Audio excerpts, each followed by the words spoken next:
Hello, this is Mary Elizabeth Macari, the Magic Apothecary. We're listening to Sheila Chandra in the background, beautiful artist and singer with a lot of beautiful meditation music. You can find her easily on YouTube or Spotify.com and listen to her for all your meditation needs. Actually, she's really quite wonderful, an amazing singer, amazing artist. I am not Sheila Chandra, but I am Mary Elizabeth Macari. I am a medicine woman. I'm a witch. I'm a spiritualist, medium, a tarot reader, astrologer, and Reiki healer. And that's what I am right now. I'm sure it will grow. I am also a singer and a singing teacher. I use singing and teaching to heal as well as the other things that I do. I'm basically a healer of all sorts. I began my spiritual journey as a little girl with my Irish and Italian grandmothers, learning their traditions and branching into the studies of tarot with them, palm reading, laying on of hands in the Catholic vein, and all facets of the nature religion that I later became able to know was called Wicca. I am an initiated Gardnerian witch in a tradition that is directly descended from Gerald Gardner in England, and an initiated member of the Fellowship of Isis, as well as my own tradition, in which I am actually penning and working on right now with my working group. More on that later. In my travels, I have been blessed to have studied with some of the best teachers in New York City in both the craft as well as herbal and healing studies. Some of my teachers include Lady Rhea of Magical Realms, Susan Weed, very famous herbalist in upstate New York, Celtic scholar Alexei Kondratyev, who was my high priest until he passed away, Pika Trinkle, High Priest Anthony Russell, Drew DiVittorio, David Winston, David Crow, the aromatherapist, and Klingon Joe Sukowski. I have even harvested Prospect Park with Steve Brill, the wild man, and I'm now studying Reiki with Joanna Crespo at the New York Open Center. And the MagicApothecary.com was born of all of this stuff. I live each day on a path to healing both myself and others around me using everything I've learned. I create some products for healing like teas, oils, incense, baths. I also create things both magical and healing. These things are done by hand, fresh, one of a kind, just for you. I'm also a New York State licensed cosmetologist, so you can be guaranteed my work is healthy and meets health standards. But overall that, I am the Magic Apothecary. So you can find me online at themagicapothecary.com. It's the magic, APOTHECARY.com. Or you can call me directly, 347-492-0534. Or you can write to me at The Magical Apothecary, THEMAGICAL, APOTHECARY @gmail.com. Okay, so let's begin. My last podcast, which was a while ago, was on Aphrodisiacs, and I had started doing that around Beltane time in the spring. However, my world became very busy and I was unable to do another podcast in the spring. However, here we are, just before Mabon, going to do another podcast. It's good. Maybe it's a good time to talk about Aphrodisiacs. It is coming between two big harvest holidays. Between the autumn, we're getting closer to the autumn equinox. We're one of the last harvests of the year. So there are herbs and there's a lot of things available to be used magically. Let's talk about an aphrodisiac. It's a questionable thing. In regular herbal medicine, they don't discuss and will not discuss much about aphrodisiacs. And that includes in things like aromatherapy. So what we are talking about more is along the magical, traditional folk magic veins. I did in my last podcast list and talk about a lot of things that are considered aphrodisiacs, but really are venodilators, things that make blood flow to certain places in our body, So now those things are available there, and if you have any questions about that, just give me a call or write to me, and I will do my best to research and give you answers on those things. You can also find answers about libido and hormone work herbally online or through any reputable herbal place. There's an herbal store in Manhattan, downtown on East 9th Street between Avenue A and First Avenue, called Flower Power. I know they give classes in there, as well as classes in the Open Center on Herbalism. If you're interested, give me a call and I'll give you all the information you might need to study yourself. Also, let's talk about magic and love and sex. One of the top 2 things I ever get asked to make are magic, love, sex, lust things. I get a lot of money, probably more than love. I guess you need to have money to feel safe to have love, or to bring a love into your life for some people. However, I get a lot of things about love. Breaking up with somebody, trying to keep them, trying to seduce somebody you know wants you but isn't able to do it, getting rid of somebody who's stalking maybe, or binding a past lover, lots of things around the word love and lust. Revitalizing a relationship, revitalizing a sex life, revitalizing your own sexual drive, being more beautiful, losing weight. I consider that part of love, because when people come to me for weight loss, it's not always about health, although it should be, right? But it's about finding a mate, finding a partner, having sex. That's why people want to lose weight, to be more attractive to the opposite sex, or the same sex, or any sex. So, here we go. Aphrodisiacs used in magic.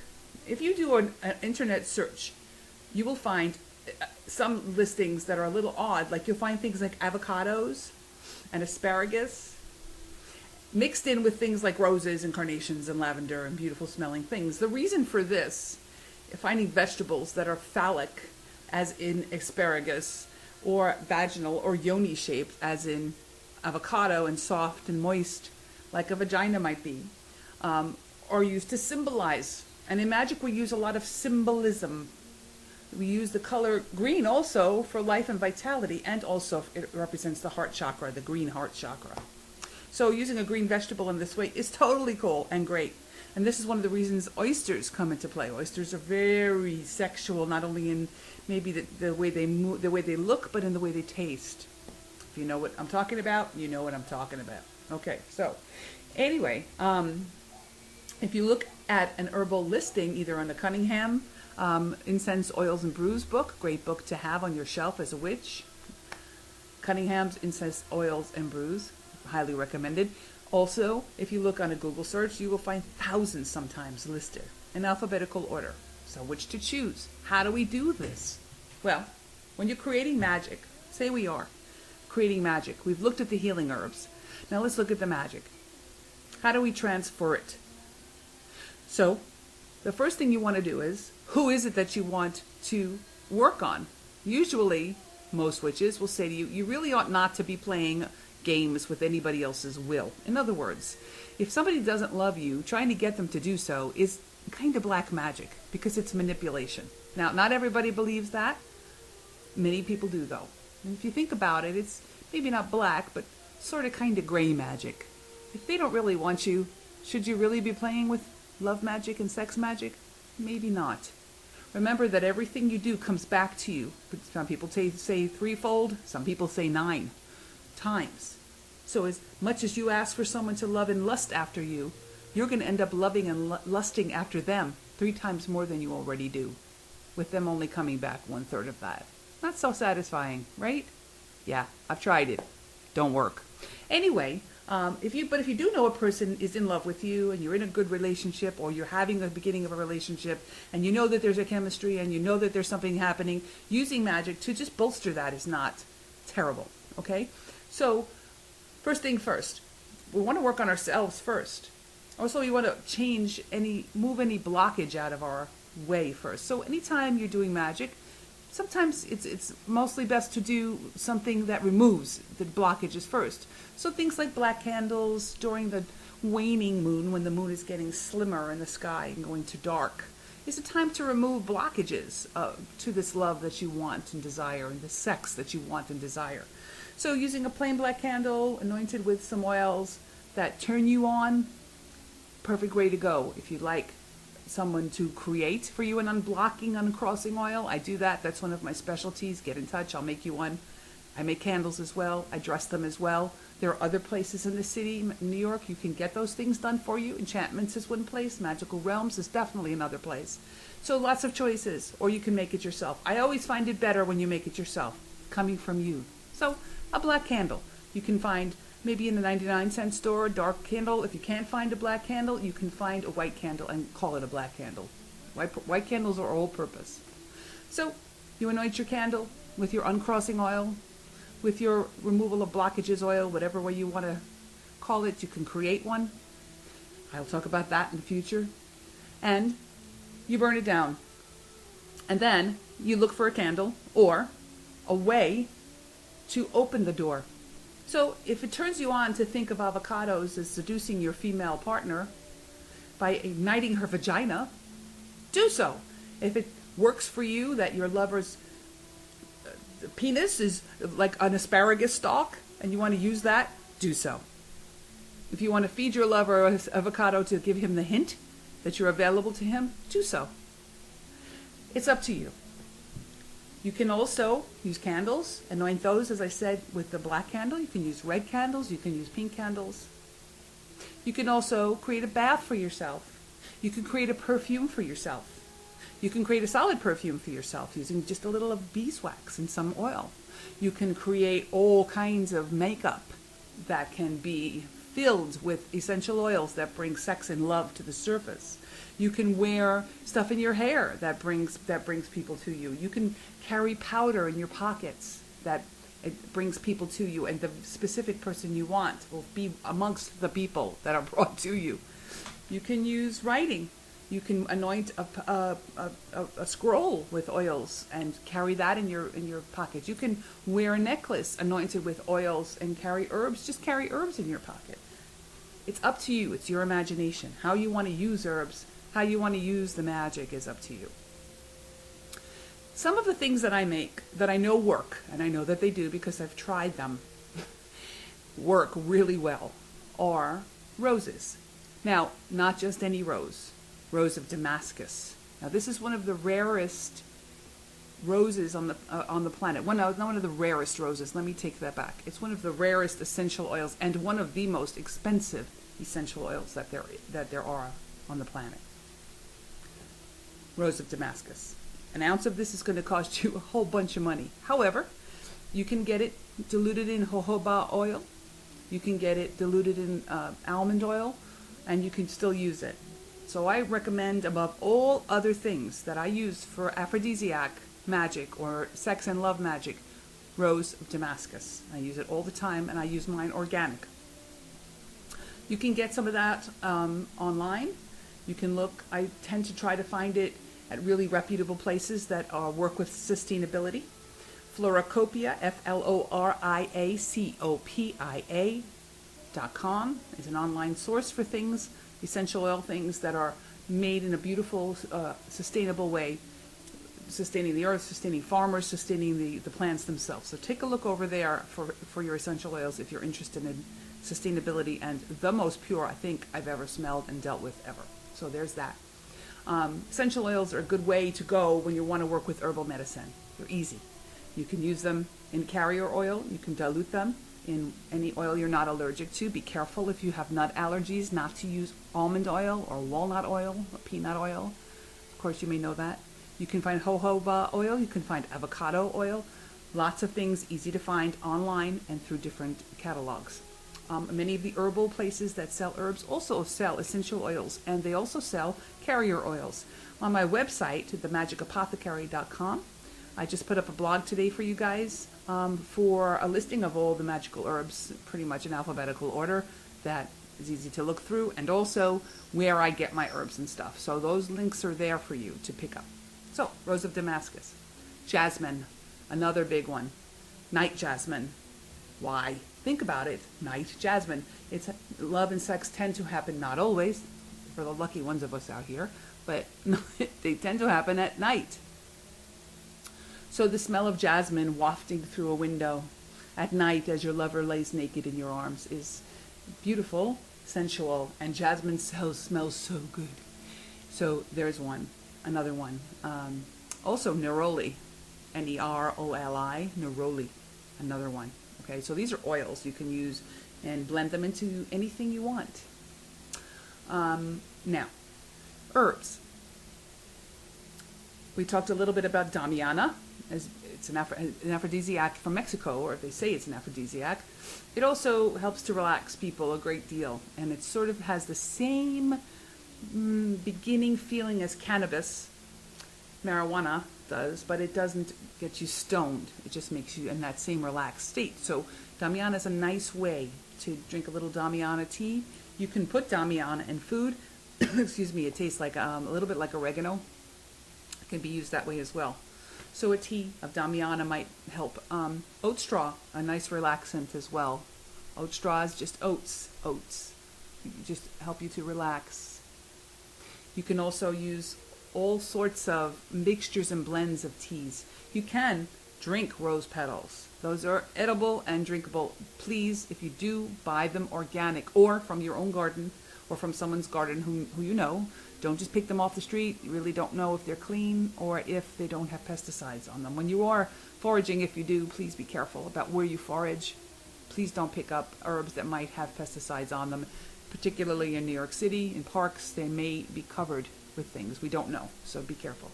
So drinking and eating roses, drinking and eating petals of edible flowers. Violets are edible and delicious and healthy for you as well. So that's an answer. You can put those into cakes and cookies, into honey.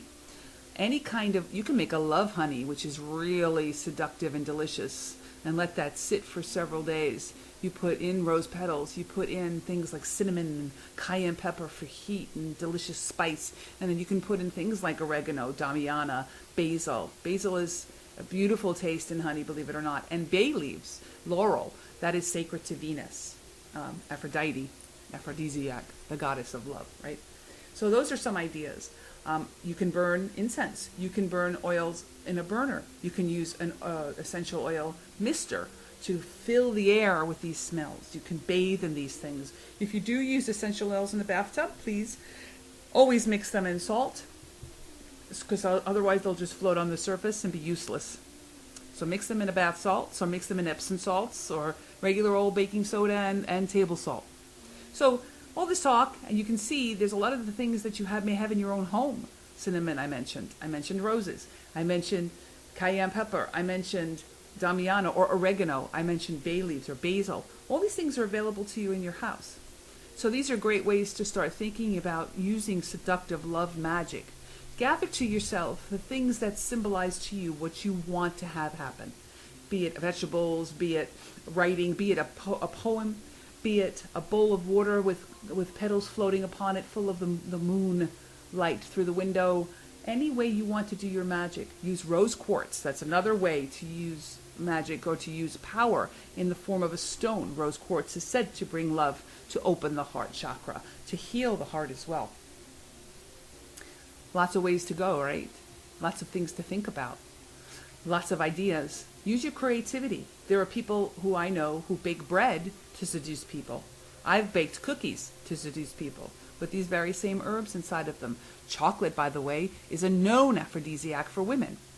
You want a woman to love you or be seduced by you? Well, a box of chocolates goes a long way. Nice ones, good ones, high quality, artisanal. Do yourself a favor and buy the best you can find. Seriously is a good way to go. Wine for centuries has been considered an aphrodisiac for many and easy to look at reasons. If you can drink alcohol, if you're able to drink alcohol, wine is a way to go. It's a natural way of seducing someone or yourself into being relaxed enough to have beautiful sexual encounter, to have a beautiful open love encounter. I'm not saying to get drunk. I'm saying a little wine. Wine is also considered an aphrodisiac because the grapes themselves are considered little symbolic testicles and ovaries. Seriously. Okay, so all of that, a lot of information. I'm here. I'm going to be doing these podcasts more often. If you'd like to take a look at in some ways that I've done these things, you can look at some of the pictures on my website and see what I've done, how I've created different things like soaps and lotions and lip balms and makeup and perfumes, just because why not? Why not try a million different ways to make it? If you want me to make stuff for you, you get in touch. I'll be happy to do so. If you have any questions, get in touch. Again, it's 347-492-0534 or The Magical Apothecary, TheMagical, APOTHECARY.com, or you can just visit my website at themagicapothecary.com. I hope to hear from you guys soon. I hope you guys are listening and learning and brewing up wonderful, delicious, fantastic love and sex potions for yourselves and your friends and your lovers. Blessed be. May the God and Goddess always protect you. Bye.